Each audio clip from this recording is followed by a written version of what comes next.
کرام میں ابا فرماتے تھے استقبال کے زمانے میں آدمی بدکتا ہے، وہ سمجھتا ہے کہ میں بڑا ہو گیا، حالانکہ میں بڑا نہیں ہوگا، یہ تو اللہ کا فضل ہے، کام بڑا ہے۔ تو مولانا یوسف صاحب رحمۃ اللہ علیہ نے زبردست بیان کیا، اور لاہور کے اندر یہ آخری بیان تھا ان کا، مغرب بعد آخری بیان تھا، اور آخر میں اتنا جملہ کہا میرے دل میں جتنی باتیں تھیں میں نے تم سے کہہ دی، اب اگر میری باتوں پر تم عمل کرو گے تو چمکو گے، اور اگر میری باتوں پر عمل نہیں کرو گے تو اجڑو گے۔ یہ آخری جملے تھے مولانا یوسف رحمۃ اللہ علیہ کے، اور کھڑے ہو گئے۔ اب جب کھڑے بغیر دعا کی، تو ہماری دعا ہوتی ہے، تشکیل ہوتی ہے، کچھ نہیں، سارا پرانوں کا مجمع تھا، اور یہ جملہ کہا میرے دل میں جتنی باتیں تھیں میں نے کہہ دی، میری باتوں پر عمل کرو گے تو چمکو گے، میری باتوں پر عمل نہیں کرو گے تو اجڑو گے۔ یہ کہہ کر حضرت کھڑے ہو گئے۔ جب کھڑے ہو گئے تو ایک دم سے گر پڑے تخت پری، اور جب گر پڑے تو وہاں تو بڑے بڑے ڈاکٹر، بڑے بڑے انجینئر، وہاں کا عملہ بہت مضبوط ماشاءاللہ، جو قریشی صاحب تھے، قریشی صاحب، یہ قریشی صاحب وہاں کی حکومت میں بڑے تھے، ان کا نام ہی تھا قریشی صاحب، وہ قریشی صاحب بھی وہاں تھے۔ ارے مولانا کو کیا ہوا، تو کیا ہوا، اٹھاؤ پہ چلو ہسپتال لے چلو، ہسپتال لے چلو۔ ان کی بڑی گاڑی ہوتی تھی اس دور کے اندر، اس گاڑی میں مولانا یوسف رحمۃ اللہ علیہ کو لٹایا، اور لٹانے کے بعد وہ گاڑی لے کے چلی، اور ساتھیوں نے سب انتظام کر دیا، ہسپتال کا جو بھی تھا، اور جانے لگے تو مولانا یوسف رحمۃ اللہ علیہ پیچھے کہہ رہے تھے الرفیق الاعلیٰ، الرفیق الاعلیٰ، زور زور سے، الرفیق الاعلیٰ مع النبیین مع الصدیقین مع الشہداء مع الصالحین، یہ جملہ پڑھ رہے تھے۔ اچانک طبیعت تھوڑی سی سنبھلنے کے بعد مولانا یوسف صاحب نے زور سے کہا بے قریشی صاحب کہاں لے کے جا رہے ہو مجھے؟ تو قریشی صاحب نے کہا کہ حضرت ہم ہسپتال لے کے جا رہے ہیں۔ تو مولانا یوسف صاحب رحمۃ اللہ علیہ نے فرمایا بھائی مجھے ہسپتال لے کے کیوں جا رہے ہو؟ وہاں تو لڑکیاں ہوں گی، وہ مجھے ہاتھ لگائے گی، میں نہیں چاہتا کہ اللہ سے میں مل رہا ہوں اور گناہ کے ساتھ ملوں۔ یہ مولانا یوسف صاحب کے آخری جملے ہیں۔ چونکہ اس سفر میں ہمارے والد صاحب رحمۃ اللہ علیہ کے ساتھ تھے، وہ آخری سفر تھا حضرت کا، مولانا انعام الحسن صاحب اور ہمارے والد صاحب رحمۃ اللہ علیہ کے ساتھ تھے۔ تو حضرت نے کہا مجھے وہاں کہاں لے جا رہے ہو قریشی صاحب؟ وہاں تو لڑکیاں ہوں گی، وہ سہارنپور کی زبان میں لونڈیاں کہتے ہیں، لڑکیاں ہوں گی، لونڈیاں ہوں گی، اور وہ جو ہے مجھے ہاتھ لگائے گی، اور میں اللہ سے اس حال میں ملنا نہیں چاہتا کہ جو ہے گناہ کے ساتھ ملوں، مجھے مت لے جاؤ۔ تو قریشی صاحب نے کار چلاتے چلاتے یہ کہا حضرت کوئی لڑکی وہاں نہیں ہے، سب لڑکیوں کو ہم نے نکال دیا ہے، سب ڈاکٹر حضرات ہیں، اور وہ بھی ہمارے ساتھی ہیں۔ تو پھر مولانا یوسف صاحب رحمۃ اللہ علیہ نے کہا بس کوئی فائدہ نہیں ہے وہاں لے جانے کا، مجھے تو مرکز لے چلو۔ بلال پارک مرکز ہوتا تھا اس وقت، بلال پارک، اب بھی بلال پارک ہے لیکن وہ مرکز نہیں ہے، اب مرکز مسجد ابراہیم بن گیا، بڑھتے بڑھتے بڑھتے جو جگہ بدلتی گئی، بلال پارک اب بھی ہے، وہاں بیانات ہوتے تھے والد صاحب رحمۃ اللہ علیہ کے، عورتیں بہت جمع ہوتی تھی بلال پارک میں، مجھے تو بلال پارک لے چلو۔ اب ہسپتال کے دروازے پر پہنچے اور کہا گواہ رہنا بھی تم لوگ، اشہد ان لا الہ الا اللہ و اشہد ان محمد رسول اللہ، روح پرواز کر گئی مولانا یوسف رحمۃ اللہ علیہ کی۔ وہاں لے جا کر اندر جا کر چیک کیا تو فرمایا کہ یہ بس تم لوگ یہاں داخل ہوئے اور اسی جگہ انتقال ہوا ہے حضرت کا۔ اب فوراً شیخ کو اطلاع ہوئی۔ یہ میں کہتا ہوں کس پر سناتا ہوں، یہ جو حقیقی داعی ہوتا ہے اور جو پکا مومن ہوتا ہے تو اللہ تعالیٰ اس کی مدد بھی کرتا ہے، کام اس کا رکتا نہیں ہے۔ لوگ سمجھتے ہیں کہ یہ تو بیچارہ دعوت کے کام میں لگا، یہ علم میں لگا، اس کا کام رک گیا، نہیں، ایسا نہیں ہوتا، اس کے ساتھ اللہ ہو جاتا ہے۔ لیکن آج کے سبق کی یہ بات یاد رکھنا، اللہ اپنے ساتھ کسی کو شریک کرنا پسند ہی نہیں کرتا دور دور تک، ویسے اللہ اپنے علم میں اپنے دین کے کام میں بھی کسی کا پارٹنرشپ پسند نہیں کرتا، ریاکاری پسند نہیں کرتا، وہ دکھاوا پسند نہیں کرتا، اندر کے گڑبڑے پسند نہیں کرتا۔ سیدھا سیدھا ان ھذا صراطی مستقیما فاتبعوہ ولا تتبعوا السبل، دائیں بائیں مت دیکھو، سیدھا سیدھا راستہ ہے، آپ چلتے رہو، مجھ تک پہنچ جاؤ گے۔ اب مولانا یوسف صاحب رحمۃ اللہ علیہ کا انتقال ہو گیا۔ والد صاحب رحمۃ اللہ علیہ اس وقت جوان تھے، کوئی بڑھاپا نہیں تھا، 1965 میں ماشاء اللہ اچھے خاصے صحت تھی، اپنی تھیلی ساتھ رکھتے تھے۔ یوں فرمایا آپ فکر کیا کریں، مولانا کا انتقال ہو گیا۔ یہاں شیخ کو اطلاع دی سہارنپور میں، اس زمانے میں تار چلتے تھے، تار کے ذریعے سے، موبائل وغیرہ نہیں تھے۔ شیخ کو اطلاع ہوئی تو شیخ سے وہاں والوں نے پوچھا بھی کیا کریں، یہیں دفن کر دیں بلال پارک میں کسی جگہ،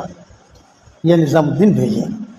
تو شیخ نے جملہ کہا، بھئی تم تو جو ہے ہمارے بزرگوں کو وہیں دفن کر دیتے ہو، مولانا رائے پوری کو بھی تم نے وہیں دفن کر دیا اور فلاں بزرگ کو بھی دفن کر دیا، اب یوسف کا انتقال ہوا، چھوٹے تھے مولانا یوسف رحمۃ اللہ علیہ، اب یوسف کا انتقال ہوا، اب تم جو ہے اس کو بھی وہاں دفن کرنے کی باتیں کر رہے ہو۔ نہیں بھی، ہماری تو رائے یہ ہے کہ یوسف کو یہاں لایا جائے۔ بڑے لوگ تھے، مستقل ہوائی جہاز کیا، مستقل ہیلی کاپٹر نہیں، بڑا ہوائی جہاز، ساتھی بھی آئے وہاں سے۔ والد صاحب رحمۃ اللہ علیہ فرماتے تھے حضرت کا جنازہ رکھا ہوا اور سب سے قریب میں بیٹھا ہوا تھا، سب سے قریب، اور میں حضرت کے چہرے کو دیکھ رہا تھا جیسے ہنس رہے ہوں، ہنستے تھے۔ یہ کارگزاری میں نے کہیں بیان نہیں کیا، گٹھا میں نے پہلی مرتبہ بیان کر رہا ہوں، میں کہیں بیان نہیں کی کارگزاری، بچوں کو سنایا۔ ہمارے بچے جو ہے گھر میں، ہمارے گھر میں تعلیم ہوتی ہے تو کبھی کبھی یہ چیزیں گھریلو سنا دیتا ہوں۔ ہمارے والد صاحب رحمۃ اللہ علیہ فرماتے تھے کہ سامنے کی سیٹ پر حضرت بیٹھے ہوئے، ہمارا انعام الحسن صاحب رحمۃ اللہ علیہ، اور اس طرف میں بیٹھا ہوا اور بیچ میں حضرت کی لاش، اور چہرے کے قریب بیٹھے ہوئے، اور جیسے حضرت جی جو ہے مسکرا رہے ہیں، مولانا یوسف رحمۃ اللہ علیہ۔ ہوائی جہاز یہاں اترا، پالم ایئرپورٹ تھا اس وقت، پالم ہوائی اڈہ، تو پالم ہوائی اڈے پر ہوائی جہاز اترا۔ جب وہاں اترا تو وہاں میواتیوں کی، ساتھیوں کی جو بھیڑ ہونی چاہیے وہ بھیڑ تھی۔ شیخ بھی پہنچ گئے تھے، اور پھر جو سہارنپور سے، شیخ سہارنپور سے آ گئے تھے، پھر وہاں سے جو ہے جنازہ لایا گیا، جنازہ غسل تو وہاں دے دیا تھا ان کو، لیکن یہاں آ کر پھر سے تھوڑی سی تدبیریں کی، اور وہاں ایک کمرہ ہوتا تھا جسے کہتے تھے مولانا یعقوب صاحب کا کمرہ۔ اسی کمرے سے ہم لوگ جو ہے مرکز میں داخل ہوتے تھے، اور ہم لوگ اسی کمرے سے مرکز سے نکل کر، اس کمرے سے نکل کر اپنے گھر پر آتے تھے۔ بیچ کا کمرہ تھا وہ، تو وہاں ان کا جنازہ رکھا۔ جنازہ رکھنے کے بعد لوگوں سے کہہ دیا کہ چلو 64 کھمبا ہے وہاں، مغل زمانے کا، سامنے ہی ہے 64 کھمبا اس کو کہتے ہیں، تو وہاں پر جنازے کی نماز رکھی تھی، جنازے کی نماز بھی وہاں رکھی تھی۔ تو پھر جو ہے ابھی لوگ جو ہے اس دروازے سے آویں، اس دروازے سے نکل جاویں، حضرت کا چہرہ دیکھو۔ شیخ بیٹھے ہوئے تھے، ابھی شیخ جو ہے ان کے گھٹنے میں تکلیف شروع نہیں ہوئی تھی، یعنی چلتے تھے، لاٹھی لے کر چلتے تھے۔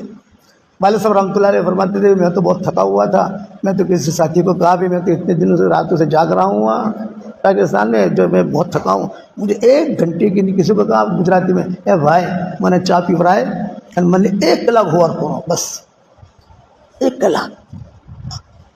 تو کوئی مومن تھا وہاں، تو انہوں نے جو ہے باہر سے چائے وغیرہ، ذکی ہوٹل ہوتی تھی اس وقت میں، اب بھی ہے وہ، وہاں سے چائے لے کر آیا، اور والد صاحب کو گرم گرم چائے پسند تھی، ہمارے والد صاحب کو گرم گرم، اور گرم گرم چائے کی، اور والد صاحب کہتے تھے کہ میں لیٹا، اور اس نے بدن بھی خوب دبایا ہمارے نوجوان نے، اور میں 2 گھنٹہ جو لیٹ کر سے میں گھبرایا، میں نے کہا بھائی جنازے کی نماز تو نہیں ہو گئی، کہ بھی ایسا ہو کہ میں لیٹا رہوں اور میں اتنا سفر میں 7 ٹائم کرنا، ابھی نہیں ہوئی، ابھی تو مسافر وہ لوگ دیدار کر رہے ہیں حضرت کا، چل کے چل کے بات ہے، وضو وغیرہ کیا۔ تو ہمارے والد صاحب رحمۃ اللہ علیہ کو وضو کرنے میں دیر بہت لگتی تھی، ہمارے والد صاحب کہتے تھے کہ مجھے وضو کرنے میں اتنی دیر لگتی ہے، یہ لوگ تو جو ہے چٹمنگنی پٹ گیا 2 منٹ میں وضو کر کے آ جاتے ہیں، یہ ہم کو کہتے تھے۔ تو یہ لوگ جیسے بھائی یہ بھی حضرت جی گئے وضو کر کے آ گئے، یہ وہ گئے وضو کر کے آ گئے، آپ خبر ہے میں نے آٹلی وارتم لاگے سے، میں نے کہا آپ کو شک ہوگا ابا، نہیں شک نہیں، میں ذرا برابر دھوتا ہوں، کوئی چیز یعنی خشک نہ رہے، میں کہا چلتا رہتا ہے ایسا۔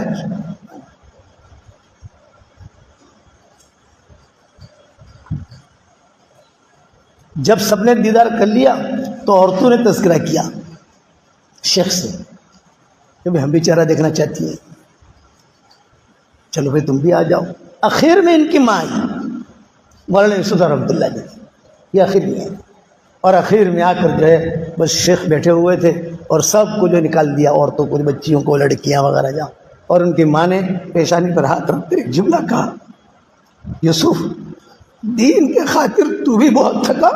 اور لوگوں کو بھی بہت تھکایا، اب قبر میں جا کر آرام کر، میں نے تجھے جنا ہی اس لیے تھا کہ تو دین کا کام کرے۔ اس قصے کو شیخ بہت بیان کرتے تھے اپنی نجی مجلس میں، کچھ باتیں آپ بیتی بھی لکھی ہیں انہوں نے شیخ نے، لیکن یہ سارا تفصیل قصہ آپ بیتی بھی نہیں ملے گا، یہ ہمارے پاس ملے گا، کیونکہ گھر کی عورتیں، گھر کے مرد، وہ سب ساتھ ہی رہتے تھے وہاں، تو نے زندگی بھر تو بھی بہت تھکا اور لوگوں کو بھی بہت تھکایا، اب اب جنت میں جا کر آرام کر، یہ ان کی ماں نے کہا۔ پھر کسی نے پوچھا بعد میں کیا تھا کیا؟ ارے بولے میوات کے اجتماع سے آتا تھا، کپڑے جو ہے غبار آلود ہوتے تھے، یہاں آ کر ایک میواتی ستو پلا دیتا تھا، ستو کا پانی، اور پلا کر یہ فوراً اوپر چلا جاتا تھا، اور اوپر جا کر جو ہے حیات صحابہ لکھتا تھا، امان الاحبار لکھتا تھا۔ پھر جو ہے بیان کے لیے آ جاتے تھے، سارے بیانات اپنے ذمہ لے رکھے تھے مولانا یوسف رحمۃ اللہ علیہ، فجر کا بیان، پھر جو ہے ہدایات، پھر مشورہ، پھر جو ہے کارگزاری، روانگی کی دعا، وہ ساری چیزیں مرکز میں ایک اکیلا آدمی بہت ہمت کے ساتھ لوگ آتے تھے۔ فجر کا بیان جو ہے گھنٹوں چلتا تھا مولانا یوسف رحمۃ اللہ علیہ کا، وہ اندر ایک چنگاری تھی، اس نے ساری دنیا کو ہلا دیا۔ یہ ساری دنیا جو ہل رہی ہے نا، کتنے کام اجتماعات ہو رہے ہیں، تو آپ لوگوں سے میں درخواست کرتا ہوں کہ اپنے دل کے اندر دین کی خاطر چنگاری رکھو۔ یہ جی بی ہوتی ہے نا، G B 256 G B, 300 G B, 3000 G B, اور یہ ہوتا ہے نا، تو اپنے دماغ میں سم رکھو دین کی اور اسلام کی، اور 10,000 کروڑ جی بی اپنے دماغ میں رکھو دین کے خاطر کہ میں میرے دین کو کیسے پانی پہنچاؤں، کس طریقے سے پانی پہنچاؤں، کیا کروں۔ اللہ اعلم حیث یجعل رسالتہ، بس یہ پوری تقریر کا خلاصہ ہے۔ اللہ اعلم حیث یجعل رسالتہ، اللہ جانتا ہے کس سے کیا کام لینا ہے، کہ اللہ جانتا ہے کس سے کیا کام لینا ہے، کسی کے ذریعے قدم کے ذریعے لینا ہے، کسی سے بیان کے ذریعے لینا ہے، کسی سے قلم کے ذریعے لینا ہے، کسی سے دعا کے ذریعے لینا ہے، کسی سے کیا لینا ہے۔ اللہ اعلم حیث یجعل رسالتہ، لیکن کس سے لے گا اللہ؟ جس کا دل پاک ہوگا۔ گڑبڑ سے اللہ لے گا لیکن وقتی، اور جو مخلص ہوگا اس کا کام اللہ تعالیٰ خوب چلائے گا، قبول کرے گا۔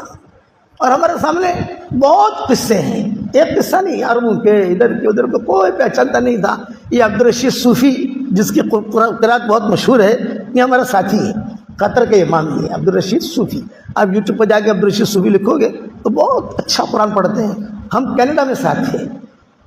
جماعت کے اندر، یعنی ہماری جماعت الگ تھی، ان کی جماعت الگ تھی، لیکن کینیڈا میں ہم نے وقت لگایا ان کے ساتھ، اور انہوں نے ہمارے ساتھ وقت لگایا۔ وہ اپنا قصہ سناتے تھے کہ مولوی صاحب میرے والد کے بعد مکان نہیں تھا، درخت کے نیچے مجھے قرآن پڑھایا ابا نے، کھانا نہیں ہوتا تھا، تو میں جو ہے کہیں سے جنگل کے اندر سے کوئی پھل یہ وغیرہ چیزیں آتی تھی وہ، لیکن کبھی بھی میری تہجد نہیں کی۔ ابا تہجد اٹھا دیتے تھے، بیٹا قرآن سنا، سختی کرتے تھے۔ وہ سختی آج کم آ رہی ہے کہ آج بڑے بڑے بادشاہ میرے پیچھے نماز پڑھ رہے ہیں، اور اللہ نے مجھے دین بھی دیا، دنیا بھی دی، اولاد بھی دی، مال بھی دیا، سب کچھ دیا، تو اللہ ضائع نہیں کرے گا۔ دین کے بارے میں چنگاری رکھو، دل میں سوچتے رہو